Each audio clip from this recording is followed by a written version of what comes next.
Start with a statement before moving on to questions. Well, happy Thanksgiving to you all. Happy Thanksgiving to all our family, friends, loved ones, our student body, our alumni, our board of curators, all our Mizzou fans. I thought we carried over a game plan seamlessly, coming out from our prep days onto our practice, from film, locker room, right into the game. And the percentages speak for it. To hold a very good team coached by a Hall of Fame coach, Cliff Ellis, to 24% field goal shooting, it says a lot about our players. It says a lot about our defense when you can turn a team over. 27 turnovers, over 30 points from points off turnovers. I'm just very thankful that our guys are continuing to get better. 27 assists, 9 turnovers. I've never been a part of a program until now to have 6 straight games. I don't care when those games have taken place. To have 20-plus turnovers in 6 straight games is tremendous, and it says a lot. Any questions? Do you feel like those opening minutes were pretty telling of what this night was going to look like? Obviously, flying around, a lot of aggressive play. I thought, you never know what is going to take place in the first couple minutes, but our guys, their disposition, their mindset, and that's why you got to have certain guys starting so they can, set the tone. And once we set the tone, we were able to be consistent, and that is what carries over for me. We were flying around. We were able to lock into the game plan. These guys did a great job of crashing the glass, but I thought we did a better job rebounding and fighting for rebounds than we did in our previous 5 games. So tonight, we still didn't come out on top of the rebound margin, but I still think our guys did fight for rebounds, which is something I'll continue to challenge them with. Either Kobe or Demoy, Dennis, you can answer afterwards, but what number do you think Coach is more pleased with, 27 forced turnovers or 27 assists? I'll say 27 forced turnovers. That's my answer. I'm thankful Coach Gets for 2 years. I know the main focus for us is defense. We strive out for defense, so I'll say 27 forced turnovers. That's the one I'll take. Is he right? I give my guys all the freedom in the world offensively. They have no freedom defensively. And I think those are coaches that players like to play for. But the guys carried over the game plan. They had each other's back. We were either communicating at a high level, we were moving at a high level, and those things combined allows you to stay connected, because there's going to be mistakes happen throughout the game defensively, but our guys are stepping up and they're carrying over the game plan and the contingency plans necessary to execute defensively. What did you like that you saw from Isaiah tonight? Isaiah Mosley, Mr. Microwave. I thought he did a great job. I think tonight was one of the first nights he's played in front of his mom in a long time. And, it showed with his intensity, his intelligence throughout the game. But you can see him getting more and more comfortable, but also you can see his strengths. To be able to have more points than minutes, that is a skill and a talent that a lot of people do not have throughout this country. But also to have the level of unselfishness that he has, he ended up with 4 assists. He finds guys, he knows how to move without the ball, but the one thing you have to understand, guys like Isaiah, you have to give them freedom to hold on longer than other players, and sometimes probing gets you in trouble, but I can live with it any day of the week because he is doing a great job defensively for us. Dennis, all these assists, how much of it that is a product of your philosophy, how you want these guys to play, and then how much of it is just their skills and who they are as players? I mean, we want to have pass attempts, but we want to have guys to be prepared to make baskets and shoot. One of the goals that I set forth was having a positive assist-to-turnover ratio from day one, having a guy on the all-defensive team in our conference, and being able to shoot over 30+% from the three-point line. And you have to continue to talk about those things every day. I should have added rebounding in there, but we got to talk about those things every day, and you have to actually do it. Our guys do these things in practice consistently. And whenever they look at me before they shoot, I'm going to take them out. If they do not shoot a shot that I think they should shoot, they'll get subbed. Now, answer this question for me. If a kid is not playing minutes or a coach is subbing them out, and that kid or that parent calls or a coach calls, why did coach sub you out? That kid response is, I didn't shoot. Make that make sense. I want guys to play with freedom and to play aggressive. We want to play aggressive offensively, but also that aggressiveness has to be shown defensively, and it cannot be different from the other. It has to be parallel. It has to be consistent. It has to be the same, if not more. And we have to continue to get better. Our guys are unselfish in spirit. That's what it looks like. They don't care or frown about if a guy has shot 3 shots and he missed and he takes the 4th one. They have confidence in each other. No different than Kobe. Kobe ignited us by getting points in the paint. By getting points in the paint when nobody else would. And I think when you read the game the way that he was able to read the game, his unselfish spirit allows him to come away with 17.7 rebounds, and he had probably 10 plus assist attempts while only recording 3 assists. So I'm proud of him for that. Kobe, people talk about shooting getting contagious a lot. Can defense get contagious? I mean, it looked like, especially in the second half, it just like 6 straight possessions, just steal. Oh, definitely, definitely. When you think about it, defense leads to shooting. So the more defense we play, the more shots we get. So it all goes hand in hand. I'm proud of Ronnie DeGray. I'm absolutely proud of him and what he was able to accomplish. It hadn't been easy for him. Ronnie's naturally an introverted person, and what I'm asking and demanding him is to be extroverted on the court and be more, bring his personality out. And I thought we saw that throughout the last 5 days of practice, but also in the game. When we subbed him in, our team got better.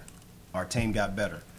To have 4 rebounds in 8 minutes of play, 1 rebound every 2 minutes, he's going to be crucial for us moving forward.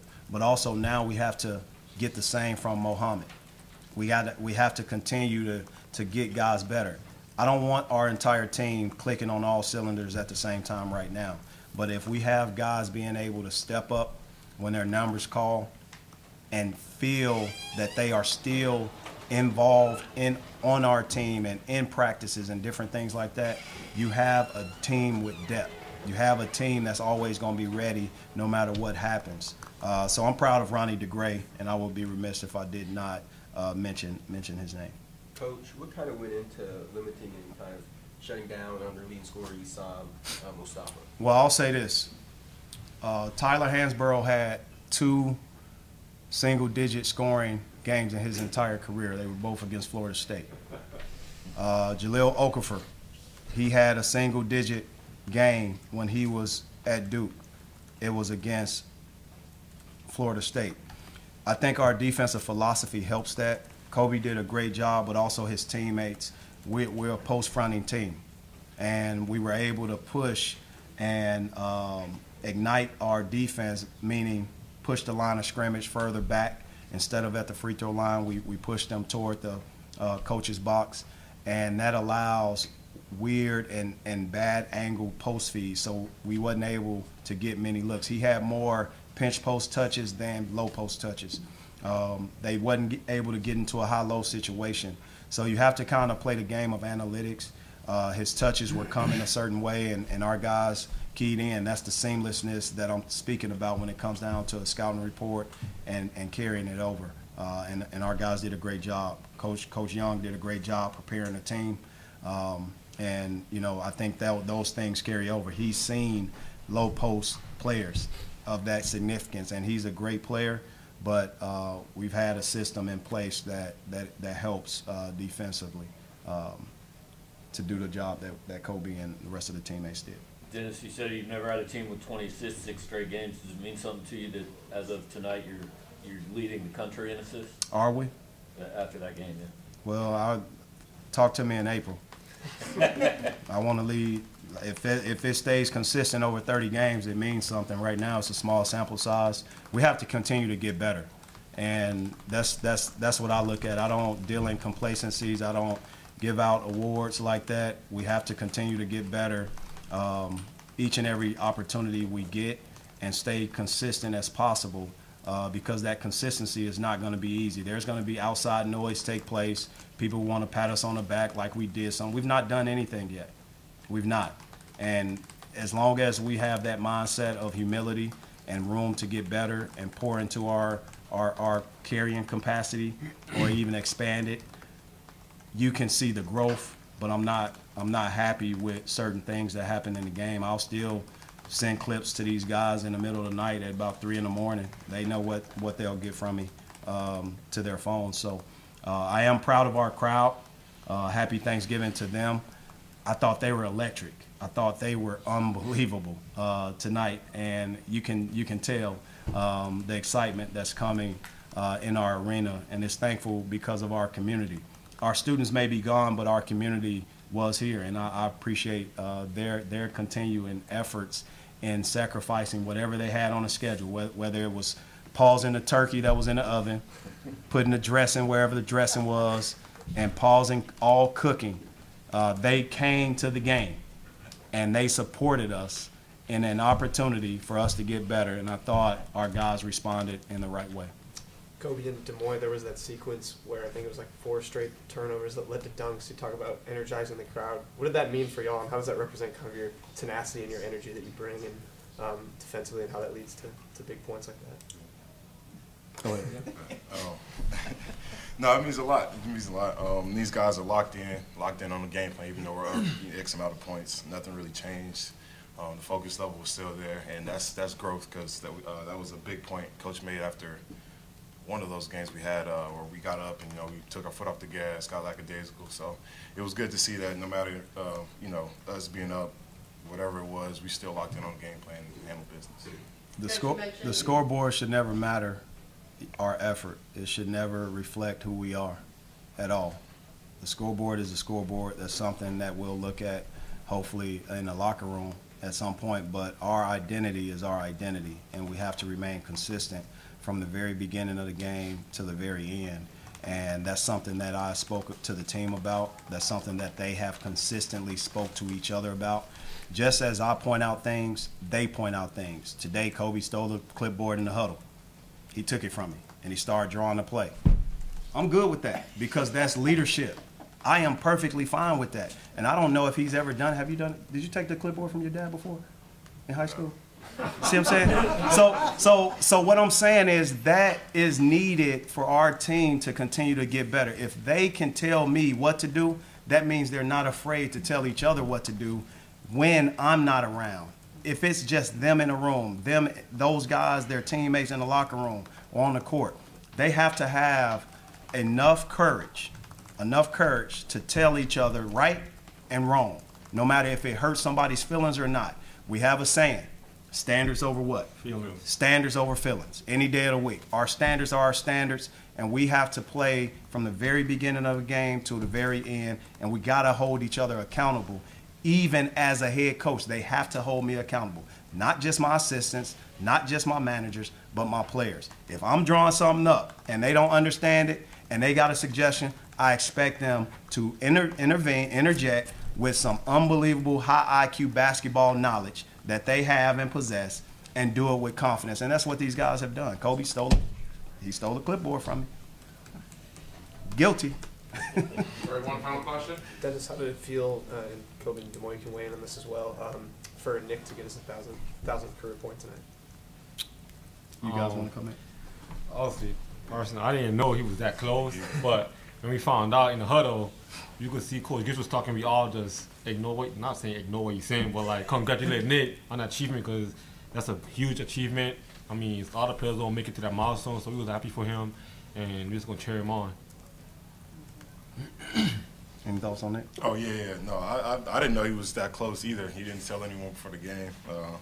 I found out it was kind of funny because one of our managers, Matt Lynn, like sprinted on the court as soon as the buzzer went off, and like I thought he was going to dap guys up.